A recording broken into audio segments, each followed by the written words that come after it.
ओम शांति। इष्ट देव की विशेषताएं 26 दिसंबर 78। आज बाप दादा हर बच्चे के एक ही समय पर चारों रूप का वंश देख रहे हैं। पहला, हर एक शिव वंशी, दूसरा ब्रह्मा वंशी, तीसरा देवता वंशी, चौथा इष्ट देव वंशी। हर एक के चार वंश का रूप बाप दादा के आगे स्पष्ट है। भक्ति मार्ग में आप ही श्रेष्ठ आत्माएं भिन्न भिन्न रूपों में भक्त के इष्ट देव बनते हो। इस समय भी आप सबके भक्त आप इष्ट देवों को व देवियों को पुकारते रहते हैं। जैसे प्रत्यक्षता का समय स्पष्ट और समीप आता जा रहा है, वैसे आप सबके देव वंश अर्थात राजवंश और इष्ट वंश की प्रत्यक्षता होती जाएगी। ऐसे अनुभव करते हो कि हम ही इष्ट देव बनकर अनेक भक्त आत्माओं की मनोकामनाएं पूर्ण करने वाले हैं। जैसे राजवंश में नंबरवार है, वैसे ही पूज्य रूप में भी नंबरवार इष्ट बनते हैं। याद है हम कौन सा इष्ट है, कौन सी देवी का रूप में आकर पूजन हो रहा है। आपकी अपनी भक्तमाला को जानते हो, जो अब के सेवा में सहयोगी साथी बनते हैं। उनमें कोई राजवंश में आते हैं, कोई प्रजा में आते हैं। तो इस समय के सेवा के सहयोगी व नजदीक के साथी और भविष्य के रॉयल फैमिली व प्रजा और भक्ति में इष्ट वंशी व भक्त इष्ट देवियों की वंशावली भी दिखाते हैं ना। अपने आप से पूछो कि हम राजवंशी सो इष्ट वंशी है, किस नंबर के इष्ट हो। कोई इष्ट देव की रोज ही पूजा होती है, कोई कोई की कब कब होती है, कोई की नियम प्रमाण युक्ति युक्त रूप से होती है, कोई की जब आया जैसे आया वैसी होती है, कोई की बड़े धूमधाम से वैरायटी वैभव से पूजन होती है, और कोई की कभी कभी धूमधाम से होती है। कोई की भक्तमाला बहुत बड़ी होती है, अनगिनत संख्या के भक्त होते हैं, और कोई के बहुत थोड़े से भक्त होते हैं। लेकिन ब्राह्मण वंशी सो राजवंशी, छोटा व बड़ा इष्ट देव जरूर बनते हैं। तो आप सभी भक्तों के इष्ट हो। बाप दादा आज सभी को इष्ट देव व इष्ट देवी के रूप में देख रहे हैं कि मेरे बच्चे कितने पूज्य है। अपना पूज्य स्वरूप भी सदा सामने रखो। श्रेष्ठ इष्ट देव बनने वाले की विशेष 8 बातें याद रखो। जैसे अष्ट शक्तियां याद है ना, इष्ट बनने की 8 विशेषताएं हैं। उसको तो अच्छी तरह से जानते हो ना। अपने यादगार चित्रों में देखने से भी यह विशेषता अनुभव होगी। पहली विशेषता, इष्ट देव सदा रहमदिल होगा। कौन सा रहम? हर आत्मा को भटकने व भिखारीपन से बचाने का, हर एक के ऊपर रहम करेगा। निष्काम रहमदिल होगा। किस पर रहम और किस पर नहीं, ऐसे नहीं, अर्थात बेहद रूप में रहम दिल होंगे।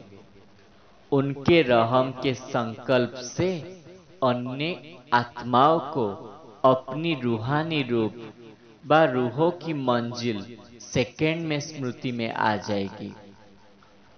उनके रहम के संकल्प से भिखारी को सर्व खजानों की झलक दिखाई देगी। भटकती हुई आत्माओं को मुक्ति व जीवन मुक्ति का किनारा व मंजिल सामने दिखाई देगी। ऐसा रहम दिल होगा। दूसरी बात, इष्टदेव आत्मा सदैव सर्व के दुख हरता सुखकर्ता का पाठ बजाएगी। दूसरे का दुख अपने दुख के समान समझ सहन नहीं कर सकेगी।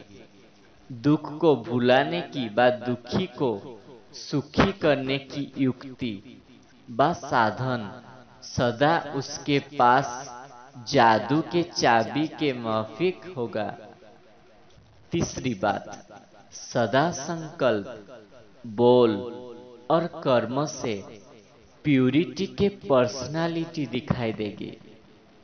चौथी बात, सदा स्वभाव में, संस्कारों में, चलन में सिंपल लेकिन श्रेष्ठ दिखाई देगा। पांचवी बात, जैसे आपके जड़ चित्र सदा श्रृंगारे हुए दिखाई है, वैसे सर्व गुणों के श्रृंगार से सदा सजे सजाए नजर आएंगे। कोई एक गुण रूपी श्रृंगार भी कम नहीं होगा। छठी बात, ऐसी इष्ट आत्मा के फीचर्स सदा स्वयं भी कमल समान होंगे और दूसरों को भी कमल समान न्यारा और प्यारा बना देंगे। सातवीं बात, ऐसी इष्ट आत्मा सदा स्थिति में अचल अड़ल होगी। जैसे मूर्ति को स्थापित करते हैं, वैसे वह चैतन्य मूर्ति सदा एकाग्र स्थिति में स्थित होंगे। आठवीं बात, वो सदा सर्व के प्रति संकल्प और बोल में वरदानी होंगे। ग्लानि व शिकायत करने वाले के ऊपर भी वरदानी, ग्लानि करने वालों के प्रति भी वाहा वाहा के पुष्प की वर्षा करने वाले होंगे। इसके रिटर्न में इष्ट देव रूप में पुष्पों की वर्षा ज्यादा होती है। महिमा करने वाले की महिमा करना यह कॉमन बात है, लेकिन ग्लानि करने वालों की गले में भी गुणमाला पहनाना जन्म जन्म के लिए भक्त निश्चिंत कर देना, बस साथ साथ वर्तमान समय की सदा सहयोगी बनाना निश्चिंत हो जाते हैं। जैसे आजकल आप विशेष आत्माओं के स्वागत के समय गले में स्थूल माला डालते हैं, तो फिर आप क्या करते हो? डालने वालों के गले में रिटर्न कर देते हो ना।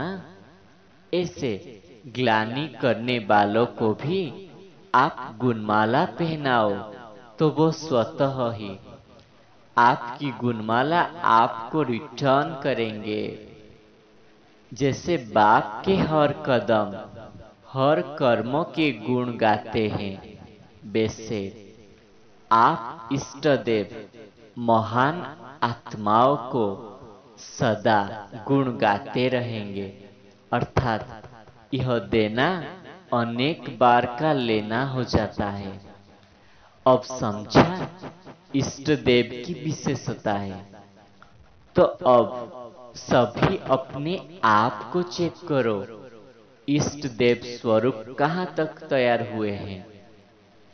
जब मूर्ति तैयार हो जाती है तब पर्दा खुलता है। तो आप सब तैयार हो व कोई तैयारी कर रहे हैं। आपके भक्त अधूरे साक्षात्कार में राजी नहीं होंगे, इसलिए अपने इष्ट देव रूप को सदा सजा सजाए हुआ रखो। समझा? अब क्या करना है? हर स्थान पर निकले हुए विशेष आत्मा रूपी फूलों का गुलदस्ता बाप दादा और सर्व परिवार के आगे पहले विदेश भेंट करेगा। गुलदस्ता बन रहा है ना? अभी विशेष खुशबू अर्थात विशेषता हो जो फौरन से भारत तक पहुंच रही है। ऐसे खुशबूदार रूहानी रूहे गुलाब, सदा गुलाब का गुलदस्ता तैयार हो रहा है। जैसे कोई बहुत अच्छी मन को मोहित करने वाले खुशबू होती है, तो न चाहते हुए उस तरफ अटेंशन जाता ही है कि यह कहां से खुशबू आ रही है। तो रूहानी रूहे गुलाब फूलों की खुशबू जब भारत तक पहुंचेगी तो सबके अटेंशन को अपने तरफ आकर्षित करेंगे। सब ढूंढेंगे कि यह खुशबू कहां से आई, इस खुशबू का केंद्र कहां है।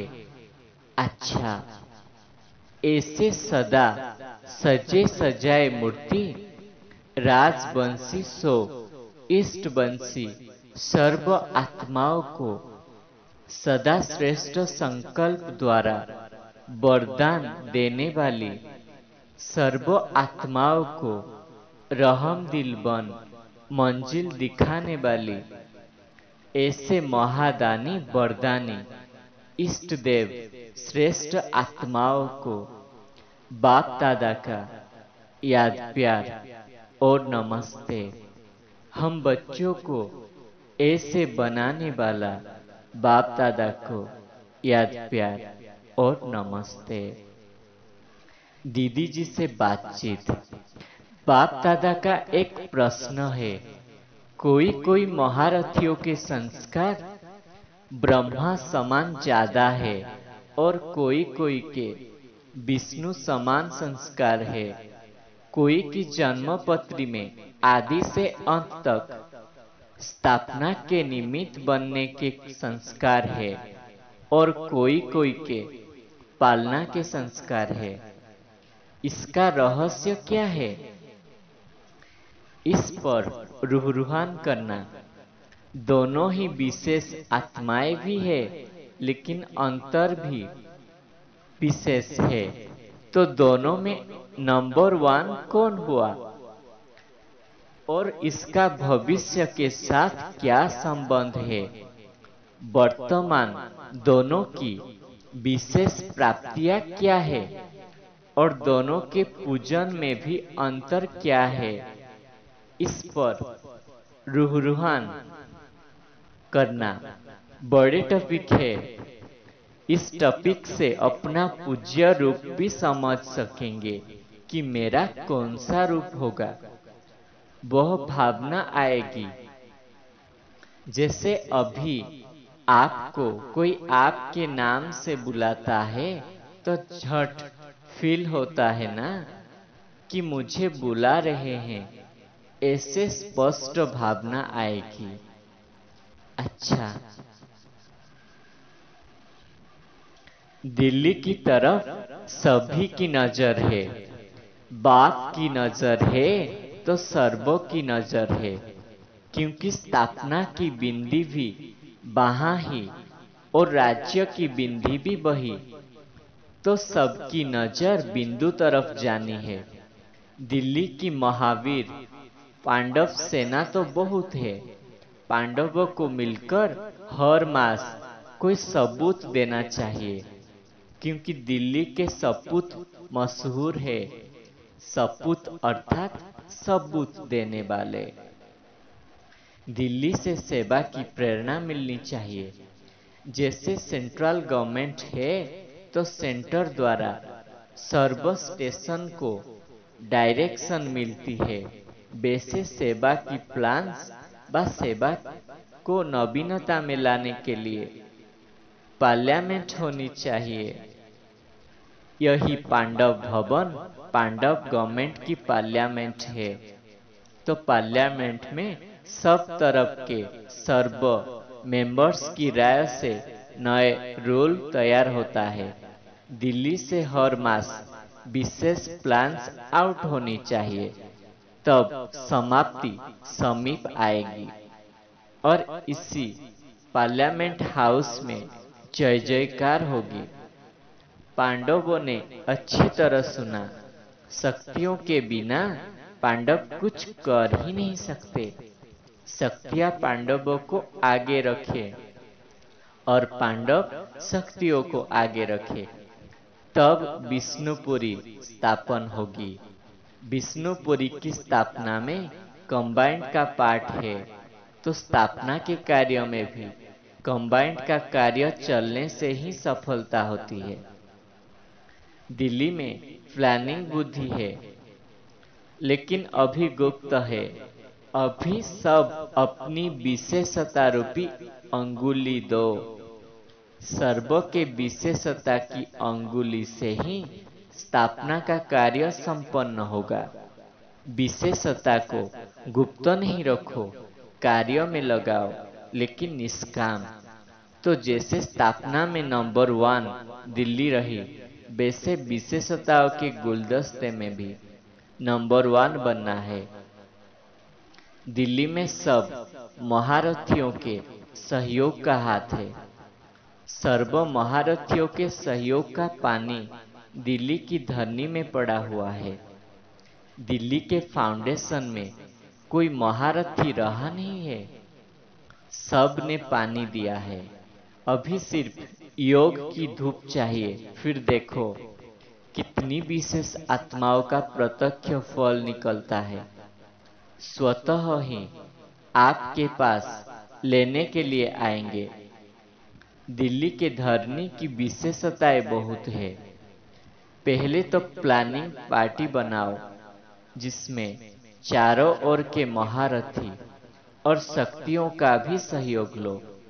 सेवा के प्रति समय दिल्ली में संगठन होनी चाहिए।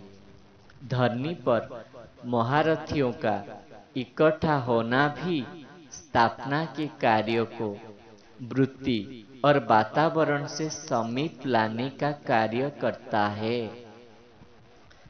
जैसे मधुबन चरित्र भूमि है, मिलन भूमि है, बाप को साकार रूप में अनुभव कराने वाले भूमि है, वैसे दिल्ली की धरनी सेवा को प्रत्यक्ष रूप देने की निमित्त है। तब दिल्ली से आवाज निकलेगा। अभी सबकी बुद्धियों में यह संकल्प तक उत्पन्न हुआ है कि जो कुछ कर रहे हैं, जो चल रहा है, उससे कुछ होना नहीं है। अभी सब सहारे टूटने लगे हैं। इसलिए ऐसे समय पर यथार्थ सहारा अभी जल्दी ढूंढेंगे, मांग करेंगे। ऐसी नई बात कोई सुनावे, और आखिरी में चारों तरफ भटकने के बाद बाप के सहारा के आगे सब माथा झुकेंगे। समझा अभी क्या करना है? अच्छा, ओम शांति।